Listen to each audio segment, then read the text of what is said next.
প্ৰণৱ কুমাৰ বৰ্মনৰ কবিতা ৰুমি। এটা চুফী সুৰত উতলা হৈ তুমি হালি জালি আছিলা পাৰস্যত।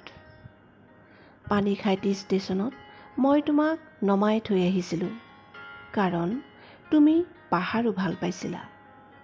চাদৰৰ আঁচলত বান্ধি বৈ ফুৰিছিলা জলপ্ৰপাত। এটি দুষ্ট শহাপহুৱে ভাকুত কুটাই দিছিল বুকুত তোমাৰ।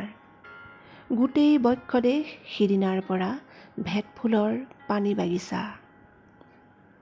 দেহ বিচাৰত দেহৰ অৰ্থ মাটি। আদিৰ আদিম পিয়াহ, অনাদিৰ দীঘল ভোকাতুৰ যাত্ৰা। লাগিব বৰষুণৰ টানপোৰা, গানেৰে মোক মাৰি মেঘত ওলমাই থবলৈ।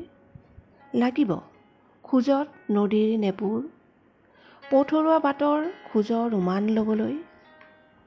কণ কণ পখিলাৰ চুমাবোৰ তোমাৰ ওঠত পৰে। ফুল আহৰিত মিঠা মৌ পান কৰা তুমি। তুমি ৰুমি, চুফী নিৰ্জনতাৰ কণ্ঠস্বৰ। মোৰ শতিকাৰ ভোগ, হৃদয় মাজে দৃশ্যমান।